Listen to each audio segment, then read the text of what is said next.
Hi folks, this is Vince with Dad's Gaming Addiction, and today we're going to check out Liar's Dice. Now this is the 30th anniversary edition. It's important to stress that because Liar's Dice has been around for quite a while. This will contain some rules that you may not be familiar with or may not be used to, so don't leave messages on my YouTube channel going, well, you're playing it wrong, you know. No, this game has some variants and some other ways of playing that, you may, not be accustomed to because, your other versions that you were taught. There's a lot of different ways to play, by the way. There's a lot of different variants. If you go on Wikipedia, for example, there's actually a rule set there. I'm sure there's plenty of other variants listed on other websites. So this is going to be just to quickly show you the basics of Liar's Dice, what this particular game gives you should you buy it, and all that jazz. Now, inside the box, it folds out like so. There's a total of 6 cups. There's 3 out here already. You've got some yellow dice, numbers 2 through 6, and a star on it. You've also got this red die, which is the bidding die. You've got an instruction manual here. It's pretty light, as you can see. Now, there are some variants on the back, optional rules, for example, doubters, natural, casino play option, different things like that. There's also this show and reroll rule, which is supposed to be part of the main game, but you really don't have to play with it if you don't want to. I'll explain the basics, and then I'll explain that reroll rule. Weird to say that. Anyway, so basically, because this is a 2 to 6 player game, there's 6 cups and so many dice for all those players. Each player gets 1 die and 5 of these, 1 cup and 5 dice. There we go. And it's 5 of these yellow dice. And now this is a bidding die. And here is the bidding mat. Now, you're probably looking at it going, what the heck is all this crap? There's numbers and stars and squid. It's not that bad, okay?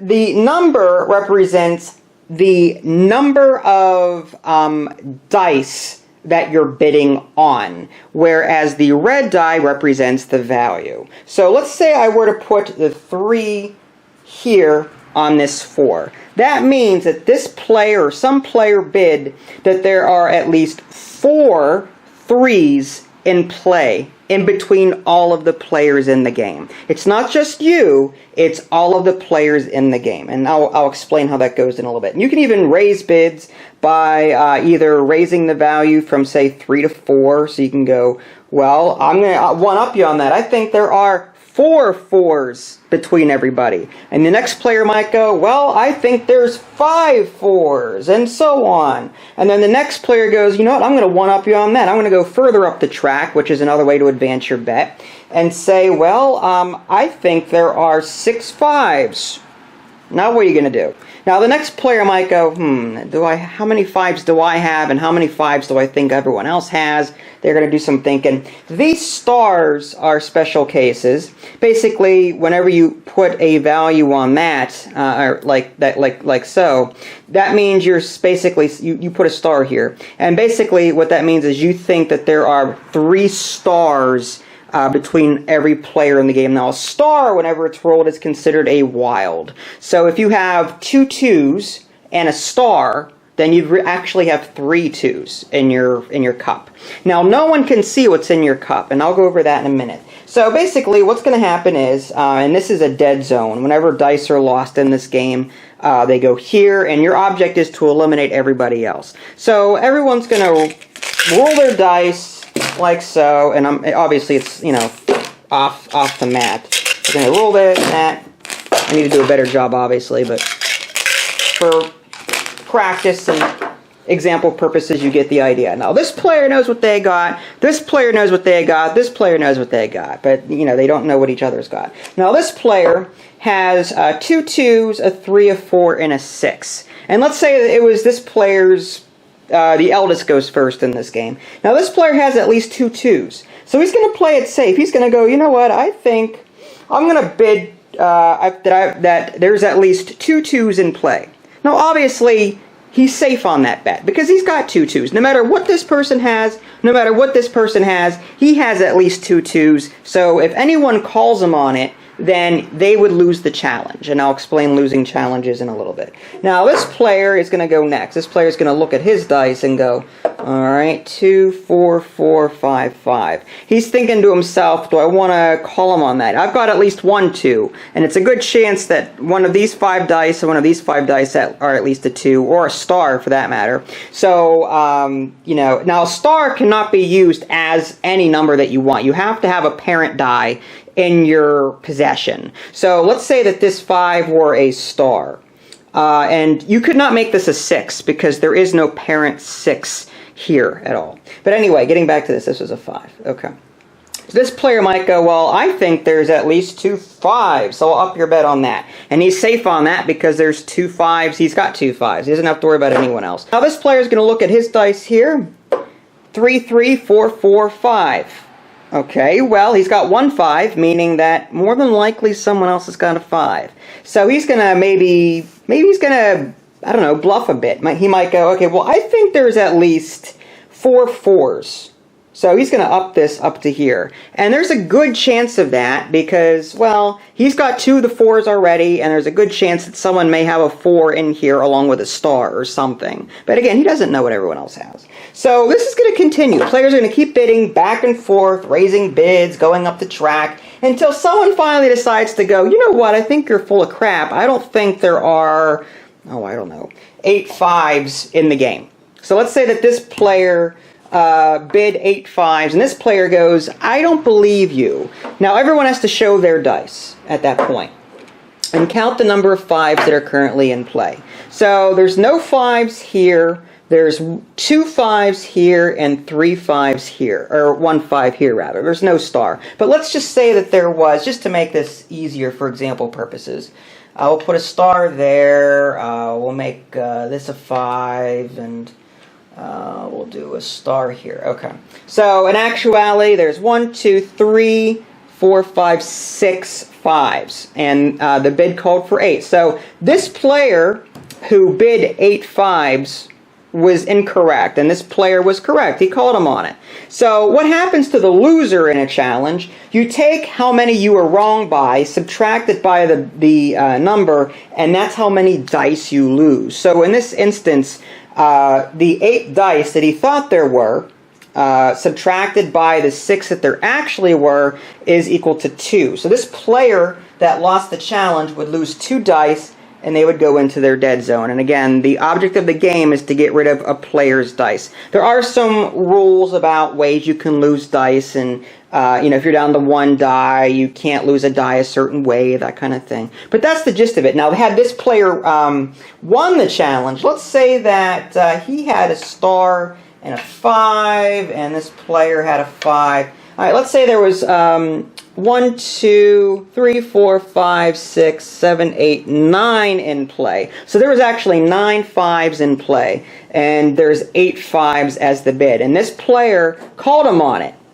Even though he had the majority of 5s, which is probably a bad idea. But just for example purposes, this player called this player on it saying, I don't think there are 8 5s. I think you're full of it. So they counted all their 5s, and it turned out this player was right about his bid. So now the challenger loses and has to subtract. Okay, there was a total of 9. 1, 2, 3, 4, 5, 6. 7, 8, 9. 9 minus 8 is 1, so he would lose 1 die, and then they would re-roll and start a new round, and the bidding would start all over again.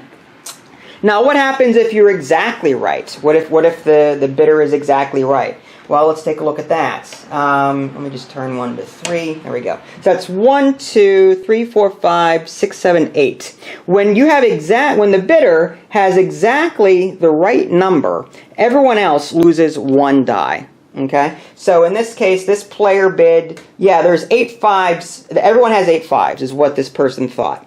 And this player called him on it saying, I don't think there's at least 8 5s. Well, this player was right. There's exactly 8 5s. So everyone else loses 1 die to the dead zone here. And that's how that works. Now, that is the gist of it. And the player that has dice left and no one else has any dice left is the winner.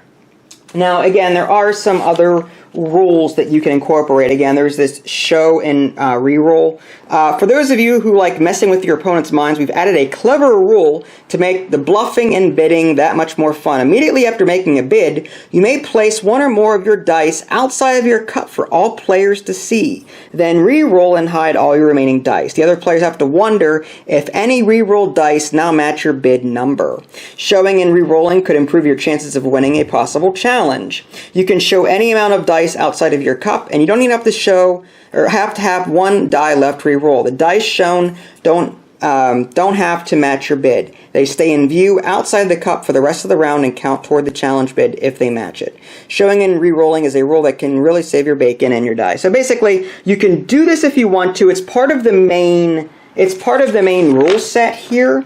It's not under the optional rules section down here, but I still would like to see this as an optional rule. That is something that you don't have to do if you don't want to. You'd be perfectly fine just ignoring that altogether. But if you want to add an interesting rule to the game, you can certainly add that.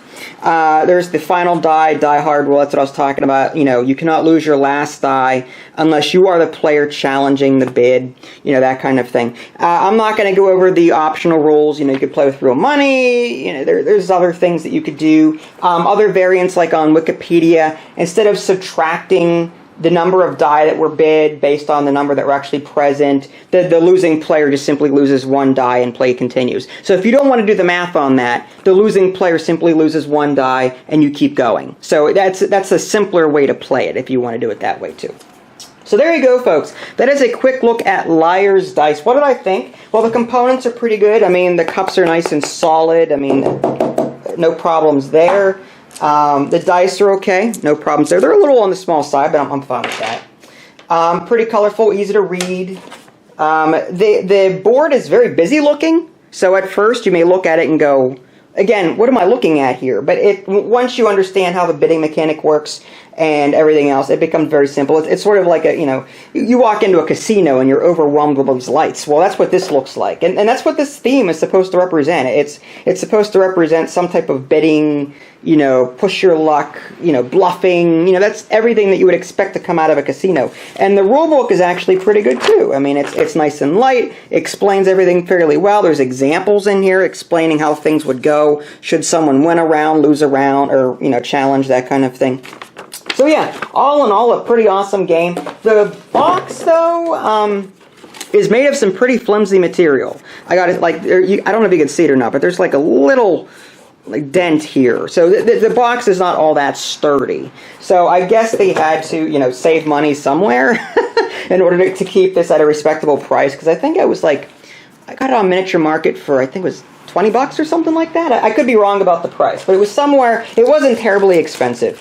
So Liar's Dice, do I recommend it? Absolutely. It's a great family-friendly game. Bluffing, dice rolling, optional rules, different ways to play. All in all, great family fun. So if you guys haven't already, subscribe to my YouTube channel and check out my official website, www.dadsgamingaddiction.com. This is Vince. Thanks for watching, and I'll catch you next time.